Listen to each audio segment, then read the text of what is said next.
Hello दोस्तों, स्वागत है आपका फार्मेसी क्लासेस में।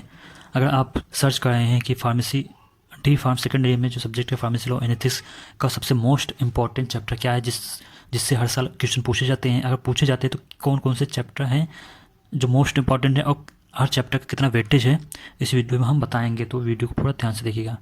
अगर एक बार आप वीडियो देख लेते हैं तो आपको सभी डाउट क्लियर हो जाएंगे कि कौन चैप्टर कितना मोस्ट इंपॉर्टेंट है, किसको पहले पढ़ा जाए, किसको बाद में पढ़ा जाए।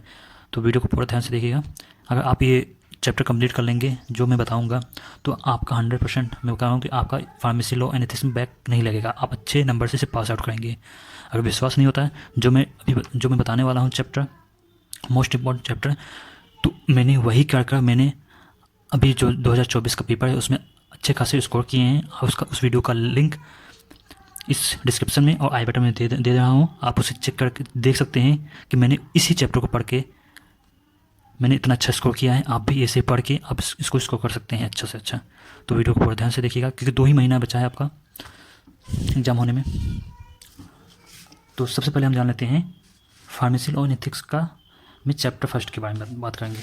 तो चैप्टर फर्स्ट इतना इंपॉर्टेंट नहीं है क्योंकि इम्पोर्टेंट ज़्यादा नहीं है। इंपॉर्टेंट इसमें क्या है, इसमें इंपॉर्टेंट है various acts related to drugs and pharmacy professional. ये दो लाइनें, दो हेडिंग है यहाँ पे। Various act related to drugs से रिलेटेड जो भी वेरियस एक्ट है, विभिन्न प्रकार के एक्ट है, वो क्या है, ठीक है, उसके बारे में हो गया। ये फार्मेसी प्रोफेशन के बारे में हो गया। इसमें ज़्यादा नहीं, 5-6 हेडिंग आएगा, उसको याद करना, ज़्यादा कुछ है नहीं इसमें। तो ये इतना इंपॉर्टेंट नहीं है, लेकिन ये तो दो चीज़ आपको याद करना है, बस ये दो चीज़, ठीक है। अब इसमें आता है सेकंड आता है chapter pharmacy act 1948 and rules. ये बहुत मोस्ट इंपॉर्टेंट है। इसमें क्या क्या पूछा जाता है, अधिकांश ऑब्जेक्टिव पूछा जाता है, डेफिनेशन पूछा जाता है, pharmacy council of India, it's constitutes it's constitution and functions, education regulation, जिसमें स्टेट हो गया, जॉइंट स्टेट फार्मेसी हो गया। ये सब आपको हल्का फुल्का देख लेना है, उतना इंपॉर्टेंट है नहीं। जिसमें हमने यहाँ पे टिक लगाया है, देख सकते हैं, अंडरलाइन किया मैंने, वो इंपॉर्टेंट ऑब्जेक्टिव इंपॉर्टेंट हो गया। हाँ, इसकी क्या है, कॉन्स्टिट्यूशन क्या है, इसके फंक्शन क्या है, ये इंपॉर्टेंट है। Pharmacy act 1948 and rules. तो अब इसके बाद इसमें आता है फार्मेसी प्रैक्टिस रेगुलेशन 2015, रेगुलेशन 2015। तो इसमें क्या है, ऑब्जेक्टिव हो गया, ठीक है, साइलेंट फीचर हो गया, ये इंपॉर्टेंट है। फिर अगला आता है third chapter drugs and cosmetics act 1940 and rules 1945 and new amendments. जो भी ड्रग एंड कॉस्मेटिक एक्ट 1940 क्यों लाया गया था, जिससे इसके ऑब्जेक्टिव क्या उद्देश्य था, क्यों लाया गया था, इसका डिफिनेशन याद कर लेना है, ठीक है। इसके शेड्यूल्स हो गए हैं, ये सब कुछ हल्का फुल्का आपको देख लेना है। इसमें मेन चीज़ पे आपको फोकस करना है, प्रोहिबिटेड फ्रॉम इम्पोर्ट। प्रोहिबिटेड मतलब क्या रोक है इम्पोर्ट में, जो आपका जैसे कुछ जो कॉस्मेटिक से सामान है उसको जब हम मंगाते हैं तो उसमें क्या क्या किस प्रकार से रोक है, कैसे उसे रोका जाता है, क्या गलत है, ठीक है। इम्पोर्ट अंडर लाइसेंस या परमिट, जो भी हम इम्पोर्ट मंगाते हैं उसका क्या लाइसेंस होना चाहिए और क्या उसका परमिट होना चाहिए, ये सब है।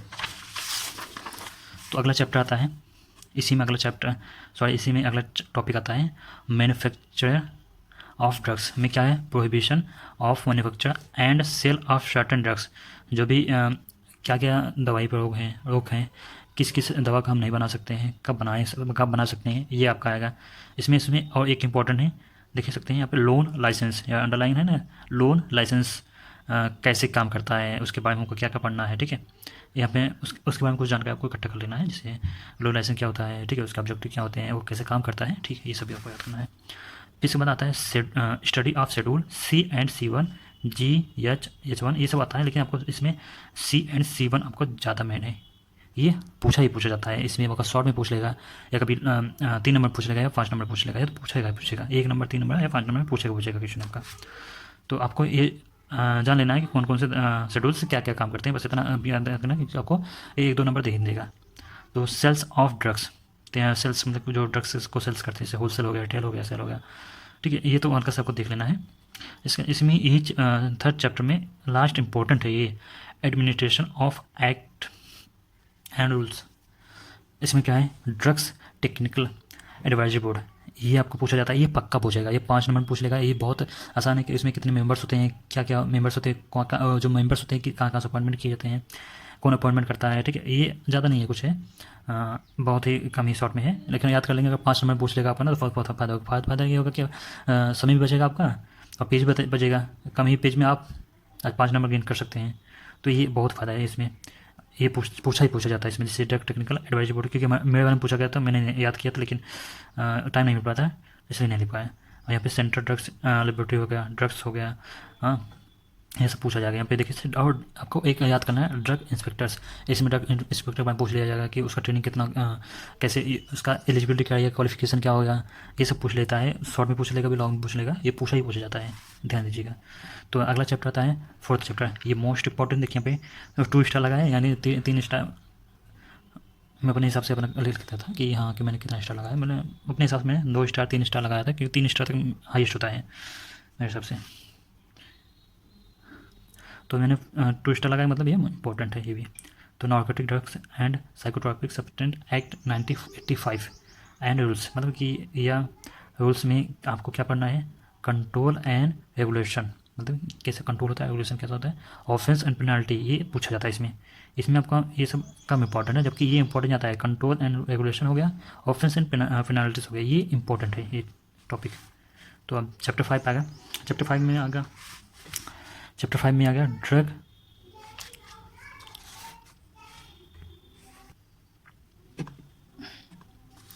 अब चैप्टर 5 बात करेंगे। तो चैप्टर 5 में ड्रग एंड मैजिक रेमेडीज, मतलब जो भी जादू टोना वाली दवाएं होती हैं, उसमें उससे रिलेटेड क्या एक्ट है।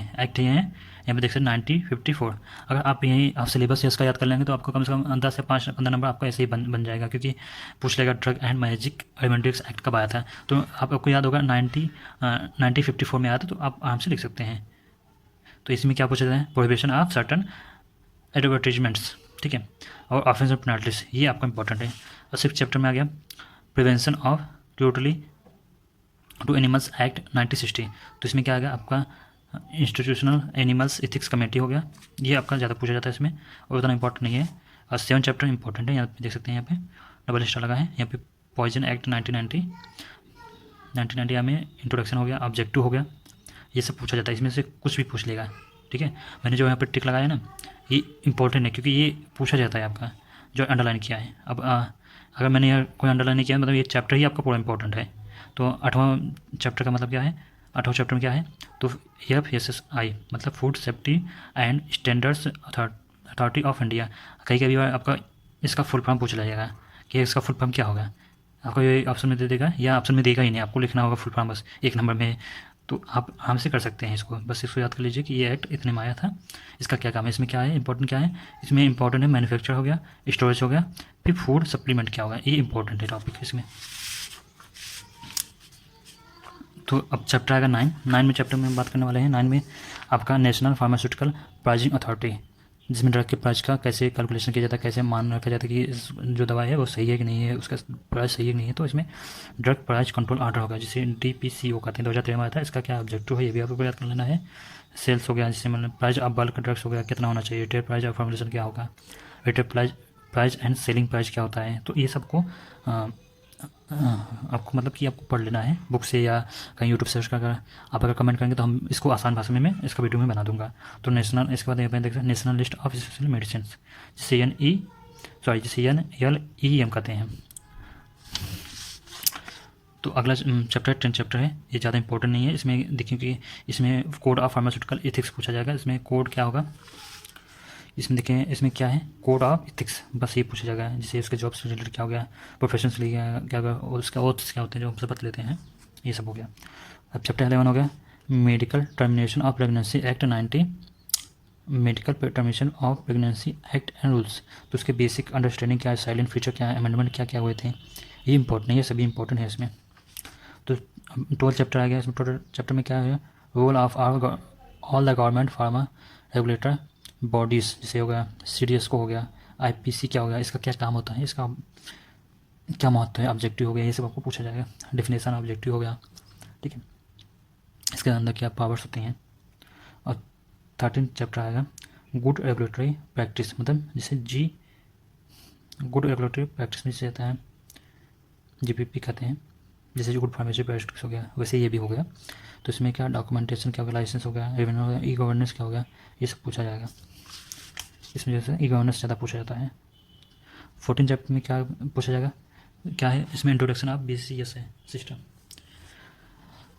इसमें दिखा AND ये NDA क्या होता है, न्यू ड्रग डेवलपमेंट में क्या क्या रूल्स होते हैं, क्या कितने ट्रायल्स कितने होते हैं, टाइप्स होते हैं, उसके बारे में पूछ लेगा, कितने टाइप्स होते हैं उनके नाम भी लिखिए।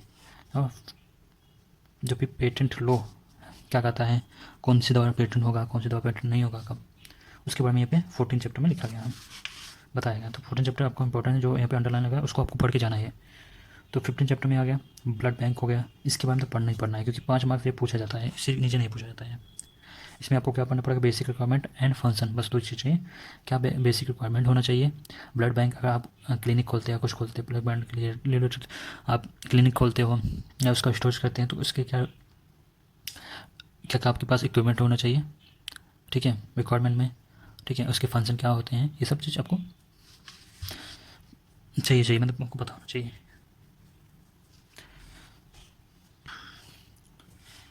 अगला चैप्टर है सिस्टम चैप्टर है, इसमें clinic establishment act and rules aspect related to pharmacy, ये चैप्टर आपको देख लेना है, ज़्यादा इंपॉर्टेंट है नहीं। तो 70 चैप्टर में आपका इतना इंपॉर्टेंट नहीं, इसको छोड़ देना है, ठीक है, 70 छोड़ देना है। 80 में देख लेना है, बायोएथिक्स में देख लेना है, किस प्रकार से कोई भी ड्रग है उसको कैसे उसे डिस्ट्रॉय किया जाता है, वो सब हल्का फुल्का देख लेना है। उसका प्रिंसिपल के देख लेना है, बस आपको कुछ देखना नहीं है, प्रिंसिपल में हल्का फुल्का एक नज़र देख लेना है कैसे क्या करना है इसमें। 90 चैप्टर में ये इंपॉर्टेंट है, 5 नंबर पूछा जाता है, introduction of consumer protection act के बारे में पूछा जाएगा, आपको 5 नंबर पूछा जाएगा, ज़्यादा नहीं, 1 घंटे का मतलब लेक्चर होता है 1 घंटे का।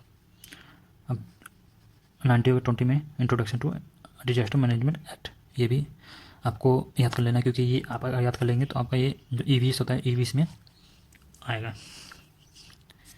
इसमें याद करेंगे तो EVS में वो फ़ायदा दे देगा, अगर नहीं आएगा तो 21 में क्या है, मेडिकल डिवाइसेस के बारे में जानेंगे कैसे उसका, ये भी इंपॉर्टेंट उतना है ना, इसको छोड़ देना है, देख लेना है, जान लेना है, हल्का फुल्का, इतना दिमाग नहीं करना कि हाँ पूछा जाएगा। नहीं, मुझसे कुछ वो भी एडवाइस लेना है कि एग्जाम में कैसे पास हुआ जाए, या कुछ भी डाउट हो कि किसी भी चैप्टर में, किसी भी सब्जेक्ट के चैप्टर में आपको डाउट हो कि ये चैप्टर मुझे नहीं समझ में आया, इसको कैसे किया जाता है, तो आप सिंपली कमेंट बॉक्स में उस चैप्टर का नाम लिख दीजिएगा और बता दीजिएगा कि इसमें क्या समस्या है। मैं 1 या 2 दिन में आपको उस वीडियो को प्रोवाइड कर दूँगा, जल्द से जल्द कोशिश करूँगा कि 1 दिन के अंदर ही आपको वीडियो में प्रोवाइड कर दूँ, उसमें उस विषय से जो आपकी डाउट है उससे रिलेटेड। तो दोस्तों अगर वीडियो पसंद आए तो लाइक कीजिए, अगर चैनल पर नए हैं तो चैनल को जरूर सब्सक्राइब कीजिएगा।